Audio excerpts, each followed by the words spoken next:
Oh shit. Here we go again. या फालतू।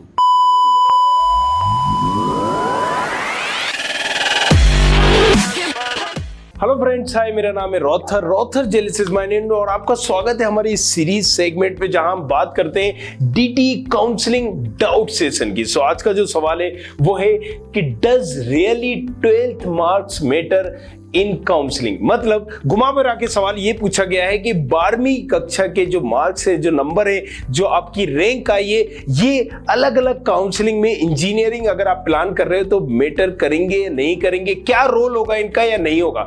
तो आज इसी पे हम डिस्कस करने वाले हैं। सबसे पहले आपको समझना होगा कि जब जेडब्ल्यू की एक रैंक, एक कॉमन एंट्रेंस एग्जाम्स आपने दिया है, किस चीज के लिए दिया है? ये भैया आपने एग्जाम दिया है इंजीनियरिंग कॉलेजेस में एडमिशन लेने के लिए, राइट। अब हर बच्चे का सपना होता है पहले तो आईआईटीज मिल जाए, फिर एनआईटीज मिल जाए। एनआईटीज भी नहीं मिल रहा है, चलो भैया गवर्नमेंट फंडेड कॉलेजेस मिल जाए, वो भी नहीं मिल रहा है, कोई ट्रिपल आईटी मिल जाए। सो ये होते हैं सेंट्रल गवर्नमेंट कॉलेजेस, राइट। सो जैसे कि हमारे हर जगह स्टेट में आपने देखा होगा, एक स्टेट गवर्नमेंट होती है, एक सेंट्रल गवर्नमेंट होती है। सीएम होता है, पीएम होता है। तो सीएम क्या करता है, राइट? सीएम उस स्टेट की सारी चीजों को कहीं ना कहीं मैनेज करता है। पीएम क्या करता है, पूरे इंडिया पे अधिकार होता है भैया, राइट। अब ये कौन है ये बताने की जरूरत नहीं है, राइट। सो अब यहां पर सीएम के लिए कौन से यहां पर चुनाव होंगे, एमएलए के होंगे। पीएम के लिए कौन से होंगे, यहां पर एमपी सांसद के चुनाव होंगे। तो भाई दोनों की अगर हम थ्योरी देखें तो कहीं ना कहीं चुनाव और आप कॉलेजेस को देखें तो सिमिलर थ्योरी पे ही वर्क करते हैं।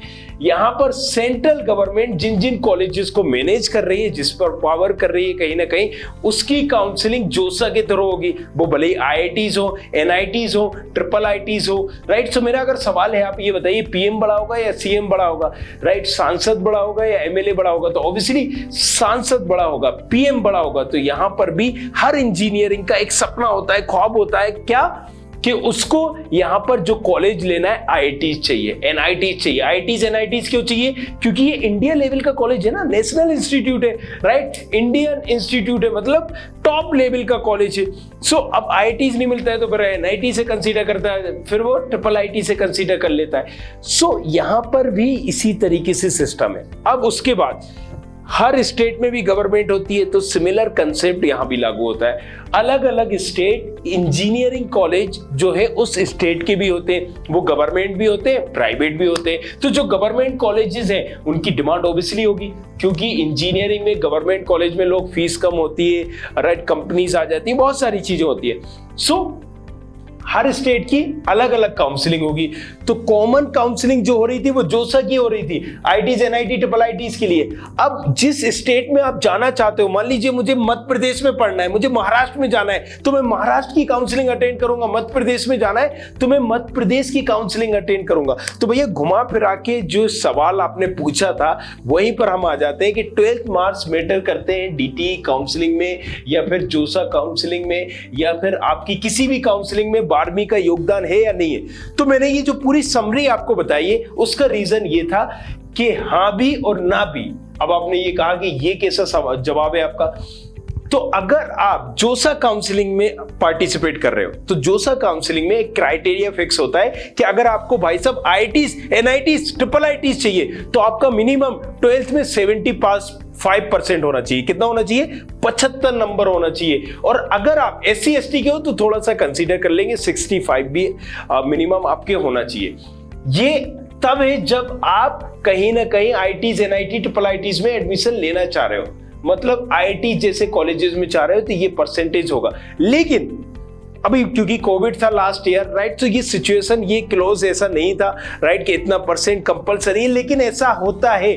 अब सिचुएशन में तो ऐसा है कोविड में कि आप जो काउंसलिंग जनवरी में होना थी, मान लीजिए जून में होना है, वो हो रही है दिसंबर में। तो इस एक्सेप्शनल को हम छोड़ देते हैं। लेकिन जोसा काउंसलिंग के लिए यस 12वीं का इंपॉर्टेंस है, 12वीं का अहम रोल है।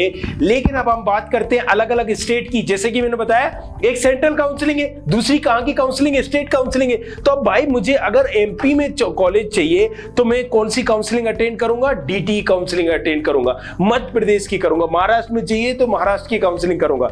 तो भैया अब एमपी पे आ जाते हैं। अगर एमपी में मध्य प्रदेश की काउंसलिंग आप अटेंड कर रहे हो तो यहां पर आपको 12वीं में आपका कोई रोल नहीं है, 12वीं के नंबरों का कोई रोल नहीं है। जो भी आपको रैंक 1 मिल चुकी है JEE की, सीधी सी बात है उस रैंक के आधार पर जो आपका परसेंटाइल बना है, कैटेगरी जो रैंक मिली, आपने देखा होगा जब भी JEE की रैंक आएगी तो उसमें एक कॉमन रैंक मिलेगी, एक कैटेगरी रैंक मिलेगी। तो जो कॉमन रैंक है या उस कैटेगरी रैंक के आधार पर ही आपका अलॉटमेंट होगा या आपको सीट मिलेगी। यहां पर 12th का कोई योगदान नहीं है। 12th वालों को अलग से मौका दिया जाता है, वो भी तब दिया जाता है जब सीटें छट जाती हैं। ये डिपेंड करता है। तो मोरल स्टोरी जो आपको क्रोनोलॉजी हम मुझे समझानी थी, उसका ये मकसद था कि अगर आप जिस काउंसलिंग में जा रहे हैं इंजीनियरिंग की, मान लीजिए आप बिट सेट दे रहे हो, तो अब यहां पर क्लोज होगा, यहां पर 12th का इंपॉर्टेंट रोल है या नहीं है, ये चीज आपको डिपेंड करेगी जिस काउंसलिंग में, जिस कॉलेज में आप अप्लाई कर रहे हो, राइट। यूनिवर्सिटी में आप अप्लाई कर रहे हो, SRM BIT जा रहे हो तो वहां के लिए अलग प्रोसेस होगा। लेकिन जब मैं IITs NIT IIITs के लिए जा रहा हूं तो कंपलसरी है। अब कोविड में नहीं है, हालांकि 2 साल में अभी जो कोविड सिचुएशन आई है इसमें नहीं है, लेकिन हम मध्य प्रदेश में जा रहे हैं, यहां कोई रोल ही नहीं है 12th का। अगेन यहां पर आप भी सोच सकते हो अगर 12th में अच्छा परसेंट नहीं बनाए तो यार ऐसी स्टेज चूज करो जहां पर इसका अहम रोल ना हो। और अगर आपके JEE में अच्छे नंबर है, 12th में नहीं भी है, तो आप इन कॉलेजेस इस काउंसलिंग को देख सकते हैं। और अगर भाई साहब आपके 12th में भी अच्छे हैं, JEE में है, तो फिर भाई गारे न्यारे IITs NIT IIITs ही जाओगे आप। बट एक और चीज मैं आपसे बोलना चाहता हूं, सेमिनार वेबिनार में करता हूं काउंसलिंग से रिलेटेड, DT जोसा इन तमाम काउंसलिंग पर। नीचे आप जाओ डिस्क्रिप्शन पे देखो यहां पर स्लॉट है खाली या नहीं है। अगर स्लॉट खाली है जल्दी से बुक कर लो उसको। और दूसरी बात, एक कोर्स बनाया है, इस कोर्स में हम बात करते हैं यहां पर कि किस रैंक पर आपको कौन सा कॉलेज मिल सकता है, कैसे आपको फिल करना है, इंटरनल ब्रांच चेंज होगी नहीं होगी, कब अपग्रेड करना है नहीं करना है, तो बहुत सारी चीजें। पॉइंट शुड बी रिमेंबर, कौन सी मिस्टेक नहीं करना है, सीट अलॉटमेंट हो जाए तो क्या करना है, मतलब बहुत सारा जखीरा वहां पर है। तो जाओ जल्दी से शेयर करो इस वीडियो को अपने तमाम कलीग्स फ्रेंड के साथ और देखो नीचे डिस्क्रिप्शन में।